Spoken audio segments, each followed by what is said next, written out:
Sahara dessert அப்படின்னு சொன்னாலே நம்ம எல்லாருக்கும் ஞாபகம் வருதுன்னு பார்த்தீங்கன்னா, கண்ணு கெட்டின தூரம் வரைக்கும் மணலும் சும்மா சுட்டெரிக்கிற வெயிலும் தாங்க. அப்படி இருக்க ஒரு பாலைவனம் ஒரு காலத்தில் காடாக இருந்துச்சுன்னு சொன்னால் உங்களால் நம்ப முடியுமா? அண்ட் அதுதாங்க உண்மை. This is stories beyond the surface.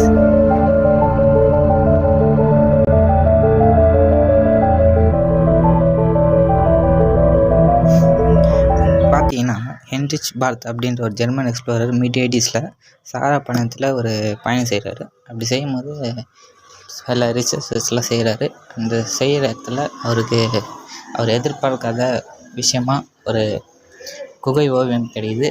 அதில் பார்த்தீங்கன்னா, மீன்கள், விலங்குகள், ஒட்டச்செவிகள், யானைகள், மனிதர்கள் விவசாயம் செய்கிற படங்கள் வரையப்பட்டிருக்கு. அது மட்டும் இல்லாமல் இங்கே மனிதர்கள், விலங்குகள், மீன்களோட படிமங்கள் இங்கே நிறைய கிடச்சிருக்கு. அது எப்படி மீன்களுடைய படிமங்கள் ஒரு பாலைவனத்தில் கிடைக்கும் அப்படின்னு ஆராய்ச்சி பண்ணுறாங்க. இதுக்கு இருக்க ஒரே ஒரு பதில், அது பாலைவனமாக இல்லை, ஒரு காடாக இருந்திருக்கணும் அப்படின்றது மட்டும்தான். அது மட்டும் இல்லாமல் இப்போ ஆஃப்ரிக்காவில் இருக்க விலங்குகள் எல்லாமே ஒரு காலத்தில் இந்த சகாரா பாலைவனத்தில் தான் வாழ்ந்துருக்கணும் அப்படின்றதை கண்டுபிடிக்கிறாங்க. அது மட்டும் இல்லாமல் அங்கே மீன்களுடைய படிமங்கள் கிடச்சதால அங்கே எப்படியும் ஒரு ஏரி இருந்திருக்கணும் அப்படின்னு யூகிச்சு ஒரு ரிசர்ச்சை தொடங்குறாங்க. அந்த முடிவில் அங்கே ஒரு லேக் இருந்திருக்கிறதாகவும் அந்த லேக்கோட பேர் லேக் சேட் அப்படின்னும் சொல்கிறாங்க. ஆனால் அவ்வளோ பெரிய ஏரிக்கு எப்படி நீர் கிடச்சிருக்கும் அப்படின்றது போது ஒரு பெரிய கேள்விக்குறியாக இருக்குது. அதுக்கு ஒரே ஒரு பதில், அந்த இடத்துல ஒரு பெருமளவு மழை பெஞ்சிருக்கணும். அது மட்டும்தான் அதுக்கு ஒரே ஒரு பதில். அது மட்டும் இல்லாமல் இப்போ இருக்கிற நிலவரப்படி சகாராவில் ஒரு வருஷத்துக்கு 1% மழை தான் பெய்யுது. ஆனால் இதிலேருந்து 50% அதிகமாக பெஞ்சால் மட்டும்தான் அந்த இடத்துல ஒரு காடு உருவாகிற அளவுக்கு, ஒரு ஏரி உருவாகிற அளவுக்கு தண்ணி கிடச்சிருக்கும். அப்போ பேஞ்ச மழை இப்போ ஏன் பொழிய மாட்டேது? என்ன மாற்றம் நிகழ்ந்துச்சு? எதுக்கு நம்ம மிலக்கோவிச் சைக்கிளை பற்றி தெரிஞ்சுக்கணும்? மிலக்கோவிச் அப்படின்ற ஒரு சயின்டிஸ்ட் நம்ம பூமியோட சுற்றுவட்ட பாதையை, அது சுழல்ற வேகம் மற்றும் பூமியோட அச்சை பொறுத்து பூமியோட மாற்றத்தை கண்டுபிடிக்கிறாரு. ஒன்று எசன்ட்ரிசிஸ், நம்ம சூரியனை சுற்றி வரக்கூடிய சுற்றுவட்ட பாதை 1,00,000 வருஷத்துக்கு ஒரு தடவை மாறிக்கிட்டே இருக்கும். அதாவது வட்டப்பகுதியிலுமே பார்த்திங்கன்னா சுற்றி வருமா. இது 1,00,000 வருஷத்துக்கு ஒரு தடவை மாறிக்கிட்டே இருக்குன்னு சொல்கிறாங்க. ஆம்லிவிட்டி 46 வருஷத்துக்கு ஒரு தடவை பூமியோட அச்சு 28 டிகிரிலேருந்து 22 டிகிரியும் மாறிக்கிட்டே இருக்குமா. இதனால் உலகத்தோட கிளைமேட் வந்து ஸ்ட்ராங்காக இருக்குன்னு சொல்கிறாங்க. 46 வருஷத்துக்கு ஒரு முறை. அதை தொடர்ந்து ப்ரெசிஷன், எப்படி ஒரு பம்பை சுற்றி வரும்போது சுற்றுதோ அதே மாதிரி நம்ம பூமியும் மையாச்சில் சுற்றாமல் ஒரு ஆங்கிளில் சுற்றி ப்ரெசிஷன் வாபிள் ஆகிட்டே இருப்பது 30 வருஷத்துக்கு ஒரு முறை இந்த ப்ரெசிஷன் ஒரு கம்ப்ளீட் சர்க்கேஷன் எடுக்கணும்னு சொல்கிறாங்க. ஸோ அந்த வகையில் எக்ஸாக்ட்லி 13,000 வருஷத்துக்கு முன்னாடி இந்த ப்ரெசிஷன் காரணமாக நம்ம பூமியோட ஈக்குவேட்டர் மையப்பகுதியோட ஆங்கிள் வந்து மாறியிருக்கு.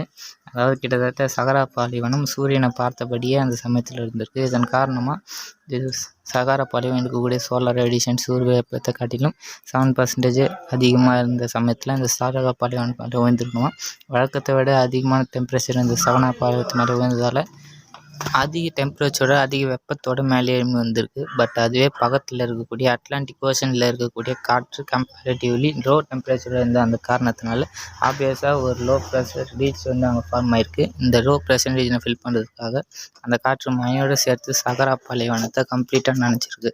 ஸோ இந்த மாதிரி ஒரு நாள் 2 நாள் இல்லை, ஆயிரக்கணக்கான வருஷங்கள் தொடர்ந்து மழை பெஞ்சிக்கிட்டே இருந்திருக்கு. பாலைவனமாக இருந்த சகாரா கொஞ்சம் கொஞ்சமாக பசுமை பூமியாக மாறியிருக்கு.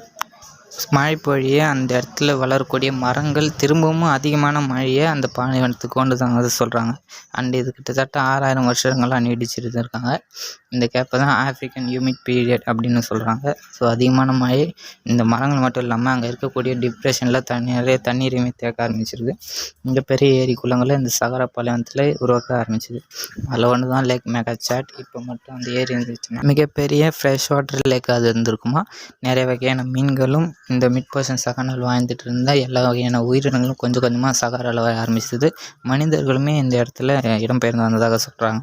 அந்த சமயத்தில் தான் அந்த கேவ் பெயிண்டிங்ஸ் உருவாக்கப்படுறதா இருக்கணும். இதை வெளிப்படுத்துகிற விதமாக ஒவ்வொரு வருஷமும் சகாராலேருந்து எவ்வளோ டஸ்ட் வெளிப்படுத்தப்படுகின்ற ஒரு ரிசர்ச் நடக்கும். அந்த ரிசர்ச் படி 5,000 வருஷத்துக்கு முன்னாடிலேருந்து 10,000 வருஷம் கேப்பில் டஸ்ட் எதுவுமே வெளியே போகலை. வழக்கத்தோட கம்மியான டஸ்ட் தான் வெளியே போயிருக்கு அப்படின்ற ஒரு ரெக்கார்டுமே இருக்குது. சயின்டிஃபிக்காகவே 10,000 வருஷத்துக்கு முன்னாடி இந்த இடம் பசுமையாக இருந்திருக்கணும், டஸ்ட் இல்லாத ஒரு இடமா இது இருந்திருக்கணும்னு கண்டுபிடிச்சிருக்காங்க. பாலைவனம் சோலைவனமாக மாற திரும்புகிற திசையெங்கும் தண்ணீர் இருக்க சகாரா பல உயிர்களை ஏற்ற ஒரு இடமா மாறி இருந்தாலும் காலப்போக்கில் அந்த பிரஷர் சொன்னோம் பார்த்தீங்களா, இது மேலே விழக்கூடிய அந்த வெப்பத்தையும் ட்ரேட் விண்ட்ஸ்ன்னு சொல்லுவாங்க, வணிக காற்று, அதோட பாதையை மாற்றி அமைச்சிடுச்சு. ஸோ அதோட காரணத்தினால கடல்லேருந்து உள்ளே வரக்கூடிய காற்று ஆப்போசிட்டாக இப்போதைக்கு உள்ளேருந்து வெளியே போயிட்டுருக்கு. இதன் காரணமாக கொஞ்சம் கொஞ்சமாக சகாரா பாலைவனம் ட்ரையாக ஆரம்பிச்சிச்சு, காய ஆரம்பிச்சிச்சு. உருவாக்கப்பட்ட அந்த சோலைவனம் திரும்பவும் பாலைவனமாக மாற ஆரம்பிச்சிச்சு. உள்ளே இருந்த அந்த தண்ணி ஏறு குளங்கள் எல்லாமே ஆவியாக இப்போதைக்கு அங்கே இருக்கிற மிச்சம் இருக்க குட்டி குட்டி ஏரிகளில் தான் நம்ம பார்த்துக்கிட்டு இருக்கோம். ஸோ இது சைக்கிளாகவே நடந்துகிட்ருக்குங்க. ரிசர்ச் படி பார்க்கும்போது இதோட 230வது தடவை இந்த மொத்த பாலைவனம் சோலைவனமும் மாறி திரும்ப ரிட்டர்ன் ஆகிருக்கு. இதுக்கும் அந்த மெலிகோனிஸ் சைக்கிள் கிளைமேட்டிக் சேஞ்சுக்கும் காரணம் இருக்குங்க. ஒரு சைக்கிள் படி இது நடக்கிறதுக்கான ரீசன் என்னவாக இருக்குன்றது எனக்கு சுத்தமாக புரியல.